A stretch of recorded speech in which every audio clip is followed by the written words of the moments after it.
Hey everybody, I hope you guys can hear us because we haven't done a video in like over what, a week now? It's been about a week, yeah.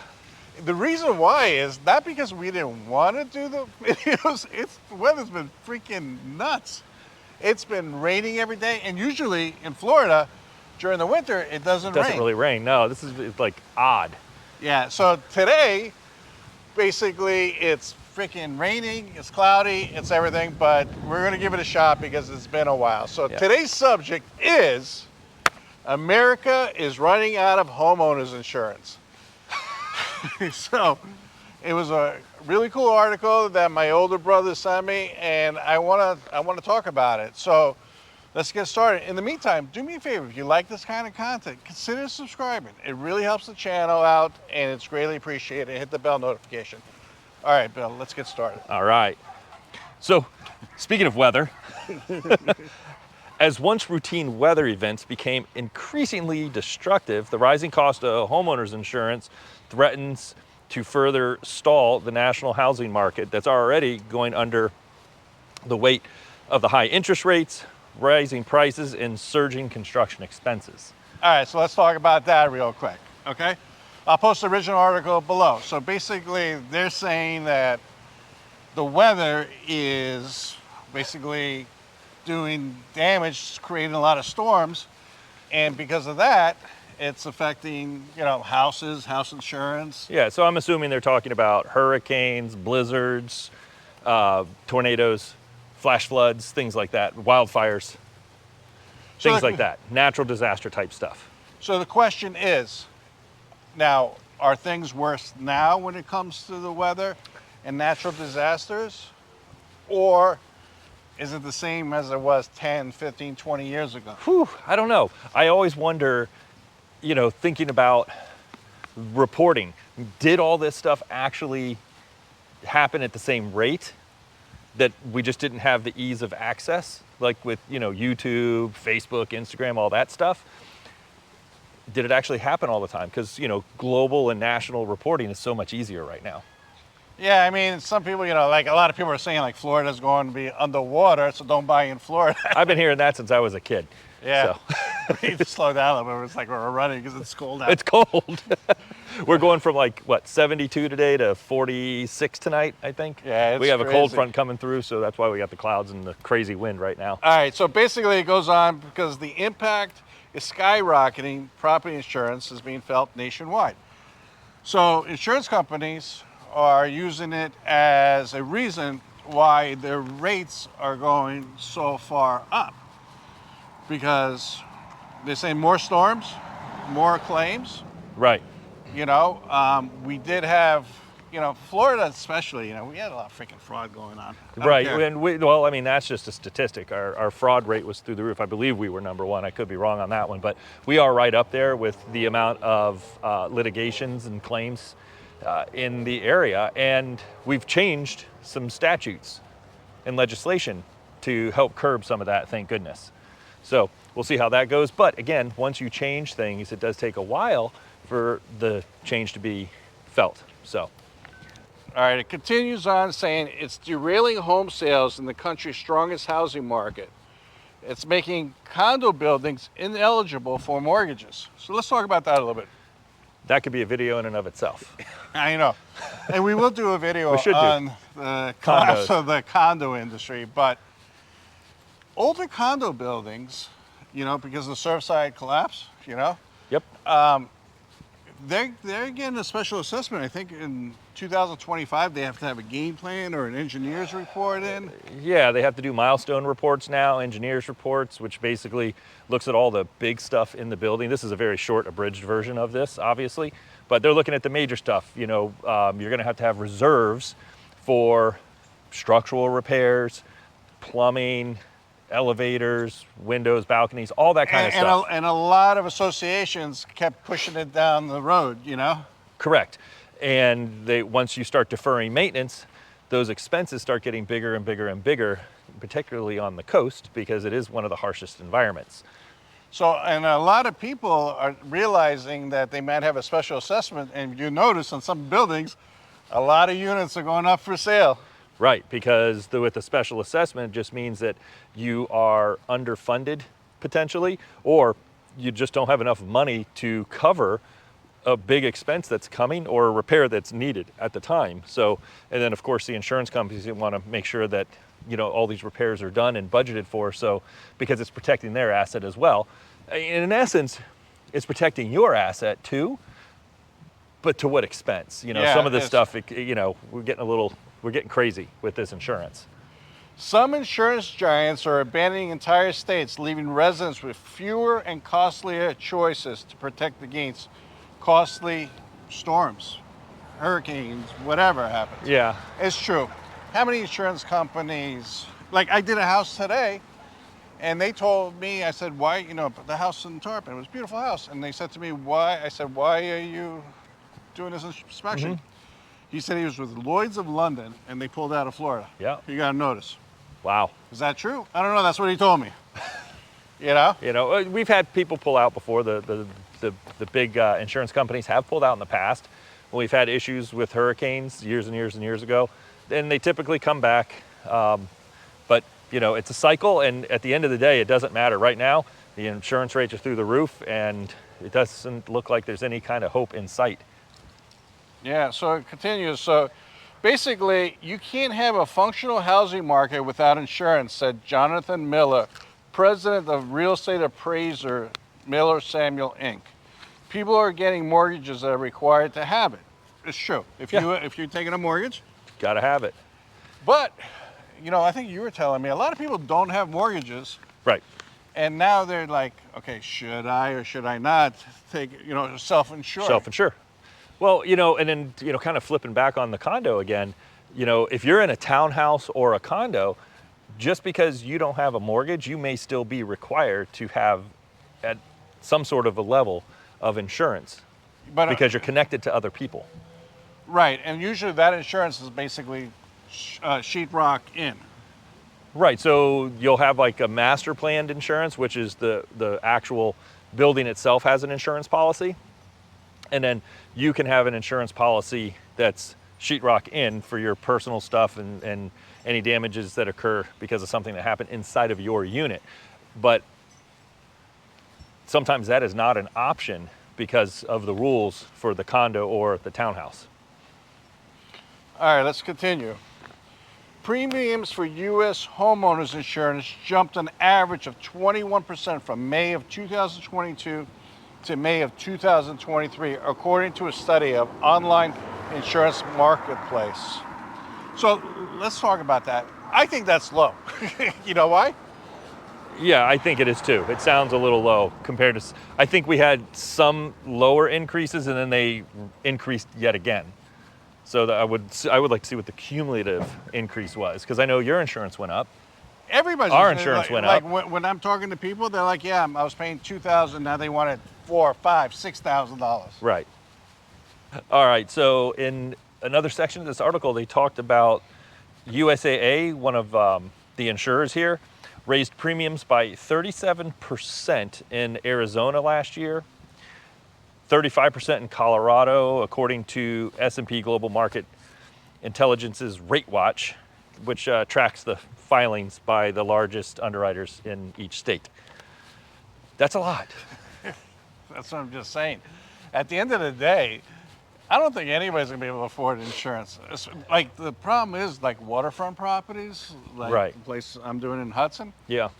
You know, the rates are so ridiculous that the only way we figured out it would be affordable is if we self-insure, and in order to self-insure, we have to pay cash for the house, Right. You know, to build it. Because you're talking about that house is going to be 18 feet up in the air, and they still want 10 grand a year. That's insane. So basically $1,000 a month. That's insane. All right. Progressive Corp pushed through 57% rate hike in renewals in North Carolina.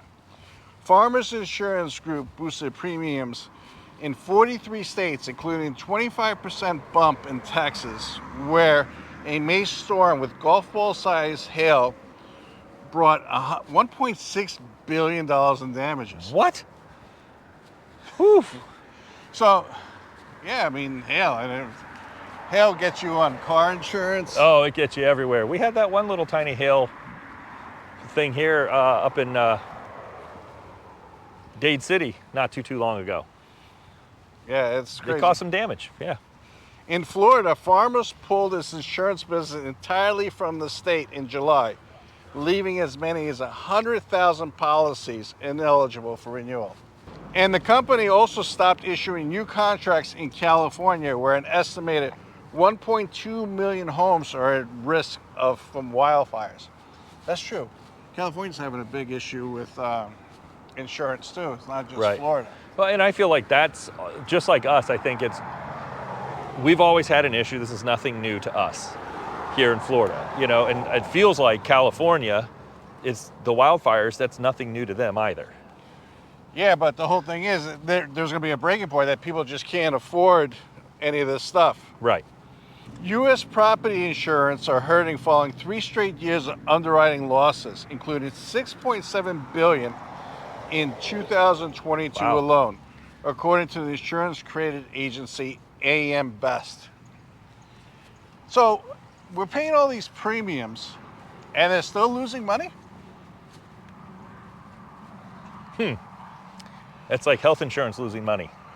Or is it just because their salaries are so high that like I said, it's like health insurance losing money. You know, that's a whole nother topic. The article continues. Oof. That's unlikely to change anytime soon to the number of weather events causing at least 1 billion of damages, pretty much 1 billion damages continues to surge. There were 25 in 2023, according to National Oceanic Atmosphere Administration, including August wildfires in Hawaii, island of Maui, which engulfed the town of, I'm not even going to try to pronounce it, caused an estimate 5.6 billion in losses. So basically, if I'm understanding this thing correctly, 1 billion in damages 25 times in 2023. That's a lot. I mean, look at this. If they're losing 6.7 billion in 22 alone, that's the insurance company, right? What's the cause of all this? It's building prices are going up, right? Yeah. So the insureds are having to replace or repair structures, and that's costing more money, which costs the insurance company more money, hence the premium increases. But that cycle, what stops that cycle? Right. You know, and at some point, something has to stop because there's houses. There'll always be houses. There's always going to be living. There's always going to be natural disasters and man-made disasters and all kinds of stuff. So, like, when does it stop and where do we go?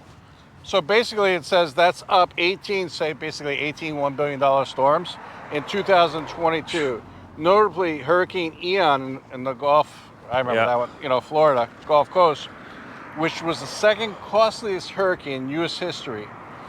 As much as 60 billion insurance losses, according to the Insurance Information Institute.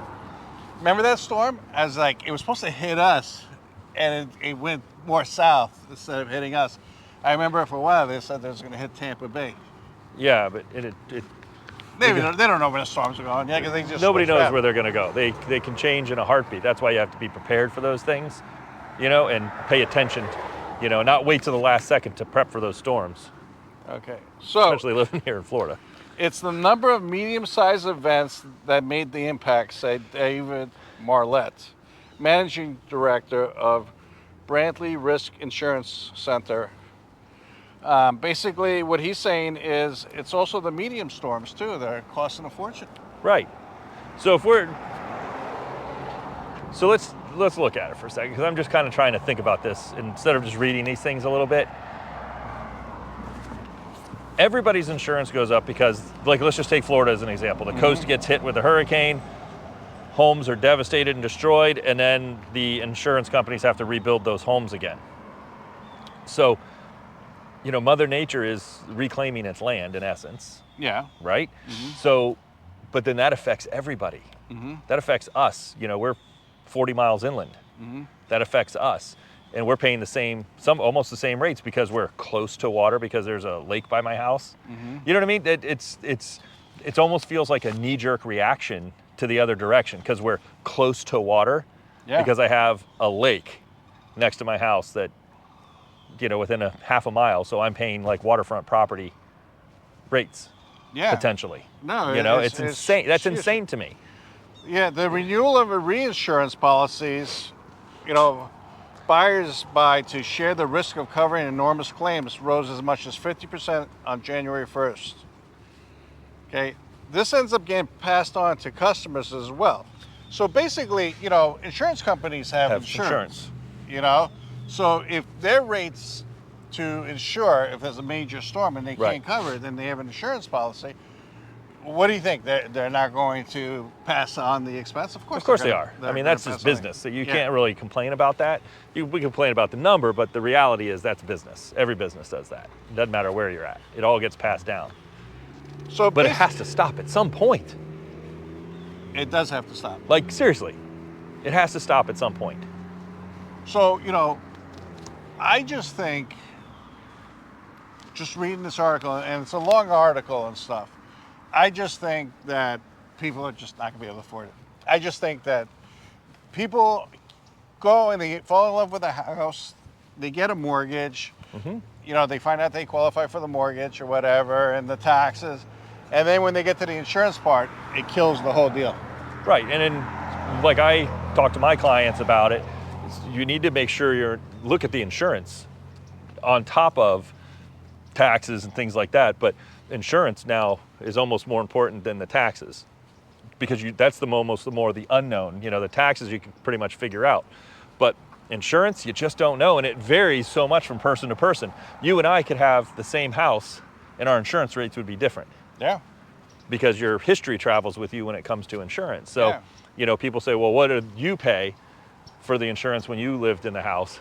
You may have had a claim or just credit. There's all kinds of things that, affect your rates when it comes to insurance and everything else. So it does vary. You got to get those quotes early. This is such an important video when it comes to insurance stuff that what we're going to do is, instead of making it into an hour-long video, we're going to make this into part 1 of part 2. Ooh, I like that. Okay? So guys, that's today's video. Okay? I'm going to post it, and then the next video will be part 2. And you should definitely check out this video and check out that video again, because we're going to continue. This is such an important subject.